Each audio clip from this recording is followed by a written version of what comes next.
ചൈനയിൽ നിന്ന് അമേരിക്കയിലേക്ക് ഒരാൾ വ്യോമമാർഗം യാത്ര ചെയ്യുന്നു. അയാളുടെ പക്കൽ കുറച്ച് ഫംഗസ് ഉണ്ട്. ഈ ഫംഗസ് അമേരിക്കയിലെ കാർഷിക മേഖലയെ അപ്പാടെ തകർക്കാൻ പ്രാപ്തിയുള്ളതാണെന്ന കണ്ടെത്തലാണ് ഇപ്പോൾ അമേരിക്ക നടത്തിയിരിക്കുന്നത്. ഒരു ജൈവ യുദ്ധത്തിലേക്കാണോ കാര്യങ്ങളുടെ പോക്ക്? അതായത് ചൈനയും അമേരിക്കയുമായിട്ട് ദീർഘകാലമായി ശീതയുദ്ധം നിലനിൽക്കുന്നു, വ്യാപാര യുദ്ധം നിലനിൽക്കുന്നു. അതുകൂടാതെ ഈ വിദേശ വിദ്യാർത്ഥികളെ വിസ തൽക്കാലത്തേക്ക് നിർത്തലാക്കിയ ഒരു നടപടിയുണ്ട് അമേരിക്കയുടെ ഭാഗത്ത് നിന്ന്. ഇത് ചൈനയ്ക്ക് വലിയൊരു തിരിച്ചടി ഉണ്ടായിട്ടുണ്ട്. അപ്പോൾ അതിനൊരു പ്രതികാരം എന്ന നിലയിൽ ചൈന ആസൂത്രണം ചെയ്ത ഒരു വലിയൊരു പദ്ധതിയാണ് ഇതെന്നാണ് അമേരിക്ക ഇതിനെ വിശേഷിപ്പിക്കുന്നത്. ഒരു അഗ്രികൾച്ചറൽ ടെററിസം, കാർഷിക ഭീകരവാദം ആണ് നടന്നിരിക്കുന്നതെന്നാണ് അമേരിക്ക പറയുന്നത്.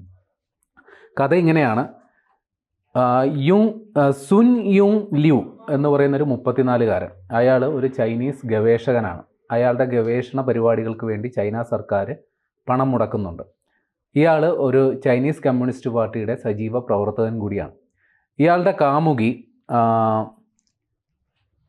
യുങ് ഇങ് ജിയാൻ 33 വയസ്സുകാരി, മിഷിഗണിലാണ് ഉള്ളത്. അപ്പോൾ ഈ സ്ത്രീയെ കാണാനായിട്ട് ഇയാൾ വന്നപ്പോൾ ഇയാളുടെ പക്കൽ ഉണ്ടായിരുന്ന ഒരു ജൈവ പൂപ്പൽ, അത് ഈ കാർഷിക വിളകളിൽ എത്തിപ്പെട്ടാൽ അത് മനുഷ്യൻ ഭക്ഷിക്കുകയാണെങ്കിൽ ഉണ്ടാകുന്ന സംഗതികൾ വൊമിറ്റിംഗ്, ഛർദി, ലിവർ ഡാമേജ്, നമ്മുടെ കരളടിച്ചു പോകും, ആൻഡ് റീപ്രൊഡക്റ്റീവ് ഡിഫക്റ്റ്, നമ്മുടെ പ്രത്യുൽപാദന ശേഷിയെ ബാധിക്കും. ഇത് മനുഷ്യൻ ഇത് കണ്ടെത്തി ഇത് ഒഴിവാക്കിയെന്നിരിക്കട്ടെ, പക്ഷെ കന്നുകാലികൾ ഇത് ഒഴിവാക്കാനായിട്ട് പറ്റില്ലല്ലോ. അവരുടെ തീറ്റയുടെ ഭാഗമായിട്ട് ഇത് കഴിക്കും. അപ്പോൾ കന്നുകാലികൾക്ക് ഇതേ പറഞ്ഞ പ്രശ്നങ്ങൾ ഉണ്ടാവും. അപ്പോൾ ഞാൻ നേരത്തെ പറഞ്ഞല്ലോ, ഇത് ഒരു അഗ്രികൾച്ചറൽ ടെററിസം എന്നാണ് ഈ അമേരിക്ക ഇതിനെ വിശേഷിപ്പിക്കുന്നതിന് കാരണം ഞാൻ നേരത്തെ പറഞ്ഞ പശ്ചാത്തലമുണ്ട്. അമേരിക്കയും ചൈനയുമായിട്ടുള്ള ഒരു സാമ്പത്തിക വ്യാപാര യുദ്ധം നടക്കുന്നു. അതോടൊപ്പം തന്നെ ചൈനീസ് വിദ്യാർത്ഥികളെ അമേരിക്കൻ ക്യാമ്പസുകളിൽ നിന്ന് ഒഴിവാക്കാനായിട്ടുള്ളൊരു നീക്കം നടക്കുന്നു. അപ്പോൾ ഇതിനൊരു പ്രതികാരം എന്ന നിലയിൽ ചെയ്ത നടപടി. അതുമാത്രമല്ല, ഇതിനെ FBI ഒരു പൊതുസുരക്ഷയുടെ ഒരു പ്രശ്നമെന്ന നിലയിലാണ് അമേരിക്കൻ രഹസ്യാന്വേഷണ ഏജൻസി സംഭവത്തെ വിശേഷിപ്പിച്ചത്. അതുകൂടാതെ US ഡിപ്പാർട്ട്മെൻറ്റ് ഓഫ് ജസ്റ്റിസ് ഈ സംഭവത്തെ ഒരു അഗ്രികൾച്ചറൽ ടെററിസം അതിനെ അങ്ങനെ വിശേഷിപ്പിക്കാൻ കാരണം ഈ പറയുന്ന പ്രതിയുടെ രാഷ്ട്രീയ പശ്ചാത്തലമാണ്. അയാൾ ചൈനീസ് കമ്മ്യൂണിസ്റ്റ് പാർട്ടിയുടെ സജീവ പ്രവർത്തകനാണ്. ചൈനയിൽ നിന്ന് ഗവേഷണ പ്രവർത്തനങ്ങൾക്കായി പണം വാങ്ങുന്ന ഒരാളാണ്. അതുകൊണ്ടാണ് ഇയാൾ അവകാശപ്പെടുന്നത് ഈ മിഷിഗണിലെ ലാബിൽ പഠന പ്രവർത്തനങ്ങൾക്ക് വേണ്ടിയിട്ടാണ് ഇത് കൊണ്ടുവന്നതെന്നുള്ളതാണ്. പക്ഷേ അമേരിക്ക അത് വിശ്വസിക്കുന്നില്ല. ഇത് കൃത്യമായി അവിടെ ഈ പറഞ്ഞ പോലെയുള്ള ഒരു കാർഷിക നാശം ഉണ്ടാക്കാൻ വേണ്ടി ബോധപൂർവം അവിടെ എത്തിച്ചതാണ്. ഇത് കാർഷിക മേഖലയിൽ എത്തിപ്പെട്ട് കഴിഞ്ഞാൽ ഉണ്ടാകുന്ന ദൂരവ്യാപക ഫലം അത് അമേരിക്കയെ പിടിച്ചുലയ്ക്കും. ആ ഒരു ലക്ഷ്യം വെച്ച് കൊണ്ടുവന്നതാണെന്നാണ് പറയുന്നത്. ഏതായാലും രണ്ട് രാജ്യങ്ങൾ തമ്മിലുള്ള ശീതസമരം മറ്റൊരു തലത്തിലേക്ക് കൂടി എത്തി എന്ന് വേണം ഈ ഘട്ടത്തിൽ മനസ്സിലാക്കാൻ. അതായത് ചൈന ഇത്തരത്തിലുള്ള പ്രവൃത്തികളിൽ ഏർപ്പെടുന്നത് ആദ്യമായിട്ടല്ല, മുൻപും ഇതുപോലുള്ള പ്രവൃത്തികളിൽ ചൈന ഇടപെട്ടിട്ടുണ്ട് പല മേഖലയിലും. ഈ പറയുന്ന അമേരിക്കയുടെ മറ്റൊരു സ്വഭാവം എന്ന് പറഞ്ഞു കഴിഞ്ഞാൽ രാസായുധ പ്രയോഗമാണ്. അമേരിക്കയ്ക്ക് ഏറ്റവും വിനോദമുള്ള കാര്യം അതാണ്. നമുക്കറിയാം, ഏജന്റ് ഓറഞ്ച് പോലുള്ള കാര്യങ്ങൾ വിയറ്റ്നാമിലൊക്കെ പ്രയോഗിച്ചതറിയാം. പക്ഷേ ഇതിൽ അമേരിക്ക ഇതേ പരിപാടി ചെയ്യുന്നുണ്ടായിരിക്കും. പക്ഷേ അമേരിക്കയുടെ നടപടി എന്ന് പറഞ്ഞു കഴിഞ്ഞാൽ എപ്പോഴും വളരെ അതീവ രഹസ്യമായിട്ടായിരിക്കും, പലപ്പോഴും പിടിക്കപ്പെടില്ല എന്നുള്ളത് കൊണ്ടാണ്.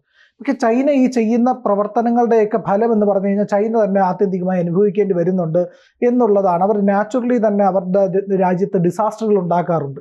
നാച്ചുറലി ഡിസാസ്റ്റർ ഉണ്ടാക്കുന്ന ഒരു രാജ്യമാണ്. കോവിഡിനെ പറ്റിയിട്ട് അത്തരത്തിലുള്ള ഒരുപാട് സിദ്ധാന്തങ്ങൾ പുറത്തു വന്നിട്ടുണ്ട്.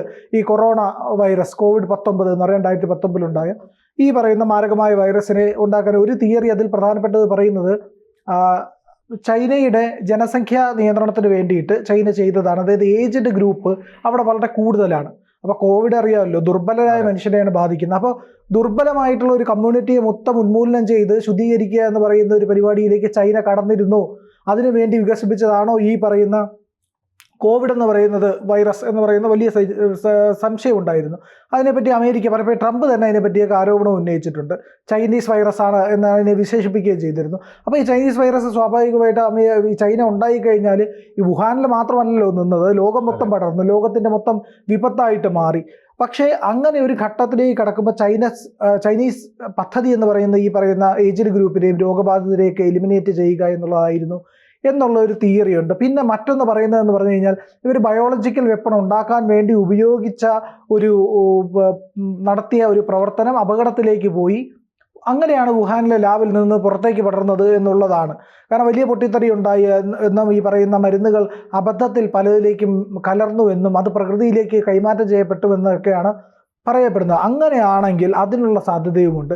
ഇനി അതല്ല, ഇത് സ്വാഭാവികമായി ഉണ്ടായ ഒരു വൈറസ് ആണെങ്കിൽ അതിൻ്റെ കാരണങ്ങളെ പറ്റിയിട്ട് ശാസ്ത്രലോകത്തിന് അറിയാൻ വലിയ ബുദ്ധിമുട്ടൊന്നും ഉണ്ടാവില്ല. സ്വാഭാവികമായി ഇതെന്നിൽ നിന്ന് വന്നു, എവിടെ നിന്ന് വന്നു എന്നുള്ളതിനെ കണ്ടെത്താൻ കഴിയും. പക്ഷേ ഇവിടെ അത്തരത്തിലുള്ള കണ്ടെത്തലുകൾ ഉണ്ടായിട്ടുണ്ടോ എന്നുള്ളത്, അത് ശരിയായിട്ടുള്ളതാണോ എന്നുള്ളതും വലിയ ആശങ്കയുള്ള കാര്യങ്ങളാണ്. ലോകാരോഗ്യ സംഘടന ഇക്കാര്യത്തിൽ ഒരു സംശയം പ്രകടിപ്പിച്ചപ്പോൾ അവരുടെ പ്രതിനിധി സംഘത്തെ അങ്ങോട്ട് അടുപ്പിച്ചത് പോലും ഇല്ലല്ലോ ചൈന. ഇല്ല, വുഹാനിലെ ലാബിലേക്ക് കയറ്റിയിട്ടായിരുന്നു. റെസ്ട്രിക്റ്റഡ് ഏരിയകൾ മാത്രം കൊണ്ട് കാണിച്ച ചൈന എന്ന് പറയുന്നത് എപ്പോഴും ഈ പറയുന്ന നിഗൂഢതകളുടെയും കള്ളത്തരങ്ങളുടെയും ഒക്കെ ഒരു രാജ്യമാണ്. ആ രാജ്യത്തിൻ്റെ പ്രവൃത്തികൾ എപ്പോഴും ഇത്തരത്തിലുള്ളതാണ്. അവിടുത്തെ സ്വന്തം ജനതയെ പട്ടിണിക്കത്ത് കൊന്ന ആളാണ് ഈ പറയുന്ന മാവോ എന്ന് പറയുന്ന അവരുടെ ആദ്യത്തെ ഭരണാധികാരി. അപ്പോൾ അങ്ങനെയാണ് അവിടുത്തെ ജനങ്ങൾ ഭക്ഷണം ഒന്നും കഴിക്കാനില്ലാതായപ്പോഴാണ് ജീവികളെ പിടിച്ചു തിന്നാൻ തുടങ്ങിയത്. എന്ത് കഴിക്കും, ആഹാരമൊന്നുമില്ല. ഈ കുരുവി വേട്ട പോലുള്ള കാര്യങ്ങളൊക്കെ നടത്തി. കുരുവികളാണ് ഈ കാർഷിക വിളകൾ മൊത്തം കൊള്ളയടിക്കുന്നതെന്ന് പറഞ്ഞുകൊണ്ട് കുരുവികളെ മൊത്തം കൊന്നു കളഞ്ഞു. അങ്ങനെ പ്രജനനം നടക്കാതായി. ഈ പറയുന്ന കുരുവികളുടെ എണ്ണം കുറഞ്ഞതോടുകൂടി പ്രജനനം ഉണ്ടാകുന്നില്ല. അതോടുകൂടി ഈ പറയുന്ന പരാഗണം നടക്കാതെയായി. അപ്പോൾ വലിയ ഈ ആഹാര ശൃംഖലയെ മൊത്തം ബാധിച്ചു. അങ്ങനെ ജനങ്ങൾ പട്ടിണിയിലേക്കും രൂക്ഷമായ ക്ഷാമത്തിലേക്കും പോയി. ഏതാണ്ട് 4-4.5 കോടി ജനങ്ങൾ അവിടെ മരിച്ചപ്പോഴാണ് എന്ത് ചെയ്യും, ഞങ്ങൾ എന്ത് കഴിക്കുമെന്ന് ചോദിക്കുമ്പോൾ കാണുന്ന എന്തിനെ പിടിച്ച് കഴിച്ചോന്ന് പറഞ്ഞു. അങ്ങനെ സർക്കാർ ഓർഡർ കൊടുത്തു. അങ്ങനെ കാട്ടിൽ കയറി സിംഹത്തിനായാലും പുലിയായാലും കടുവയായാലും എന്തിനായാലും അവർക്ക് തിന്നാം. നമുക്ക് കഴിക്കാൻ കഴിയില്ല ചില മീറ്റുകൾ. ഏത് മീറ്റ്? ഇപ്പോൾ നമ്മൾ പക്ഷിവർഗത്തിൽപ്പെട്ട കോഴിയോ താറാവോ ഒക്കെ കഴിക്കും മനുഷ്യൻ. ഇല്ലെങ്കിൽ ഈ പറയുന്ന പോത്തോ എരുമയോ എന്തെങ്കിലുമൊക്കെ കഴിച്ചെന്ന് വരും. ഇല്ലെങ്കിൽ ഈ പറയുന്ന പന്നി കഴിച്ചെന്ന് വരും. പക്ഷേ ഒരിക്കലും മനുഷ്യർ ഈ പറയുന്ന കടുവയെ പിടിച്ച് കഴിക്കാറില്ല.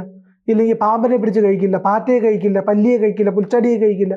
ഒരു ബുദ്ധിസ്റ്റ് ജനസമൂഹമായിരുന്ന ജനതയെ മൊത്തം ഈ പാറ്റയും പല്ലിയെയും പുൽച്ചാടിയൊക്കെ കഴിപ്പിച്ച് ശീലിപ്പിച്ച് പട്ടിണി കൊണ്ട് അവർക്ക് വേറെ നിവർത്തിയില്ല. ക്ഷുദ്രജീവിയുടെ മുഴുവൻ കഴിക്കുക, തേള്, പാമ്പ്. ഈ കൊറോണ വൈറസിന്റെ വന്നപ്പോൾ ആദ്യത്തെ സിദ്ധാന്തം വന്നത് ഇതേപോലെ ഏതോ ജീവികളെ പിടിച്ച് കഴിച്ചപ്പോൾ വന്യമൃഗങ്ങളിൽ നിന്നുണ്ടായിരുന്ന വൈറസ് മനുഷ്യരിലേക്ക് അങ്ങനെ ഒരു കാര്യമാണെങ്കിൽ ഇപ്പം നിപ്പ നമുക്ക് പെട്ടെന്ന് കണ്ടെത്താൻ കഴിയുമല്ലോ. അങ്ങനെ ഏതെങ്കിലും അതാണ് പറഞ്ഞാൽ ഞാൻ നേരത്തെ പറഞ്ഞ നാച്ചുറൽ സോഴ്സിൽ നിന്ന് വരുന്നതാണെങ്കിൽ അതിനെ കണ്ടെത്താൻ ബുദ്ധിമുട്ടുണ്ടാകില്ല.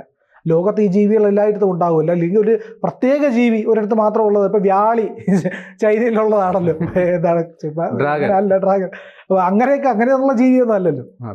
അപ്പോൾ അങ്ങനെയൊന്നും ഭൂമിയിൽ എല്ലായിടത്തും ഉള്ള ജീവികളല്ല. അങ്ങനെ ജീവികളിൽ നിന്ന് പടർന്നതാണെങ്കിൽ അത് കൃത്യമായിട്ട് കണ്ടെത്താൻ കഴിയും.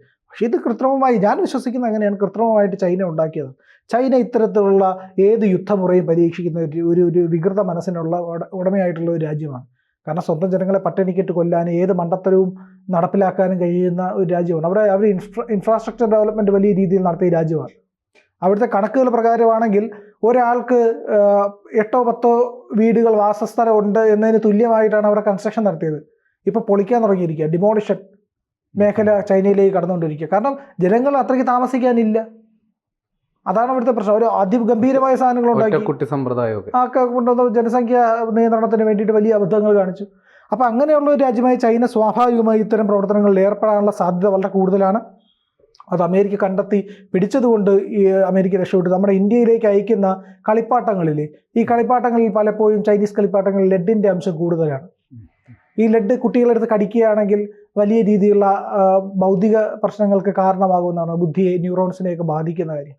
അപ്പോൾ ഇങ്ങനെയുള്ള ഒരു കുബുദ്ധി എല്ലാ കാലത്തും പ്രയോഗിക്കുന്ന രാജ്യമാണ് ഈ പറയുന്ന പാകിസ്ഥാൻ. ടെററിസം ആണെങ്കിൽ ഇവർ സമ്പൂർണ്ണ നശീകരണം. അപ്പോൾ 2 തരത്തിൽ മനുഷ്യൻ ജയിക്കാൻ കഴിയും. അതെ, ഇതിൽ 2 തരത്തിൽ മനുഷ്യൻ ജയിക്കാൻ കഴിയും. ഒന്ന് സ്വന്തം കഴിവ് കൊണ്ട് വിജയിക്കാൻ കഴിയും, ഇല്ലെങ്കിൽ മറ്റുള്ളവരെ തളർത്തിക്കൊണ്ട് തോൽപ്പിച്ചുകൊണ്ട് വിജയിക്കാൻ കഴിയും. ഈ രണ്ടാമത്തെ തന്ത്രമാണ് ചൈന എപ്പോഴും സ്വീകരിക്കാറുള്ളത്. അതിൻ്റെ ഭാഗമായിട്ടായിരിക്കണം അമേരിക്കയിലേക്ക് ഇത്തരത്തിലേക്കൊരു നടപടി, ഇല്ലെങ്കിൽ ഇത്തരം ഭീകരവാദത്തിനുള്ള സാധ്യത ചൈന ശ്രമിച്ചു നോക്കിയത്.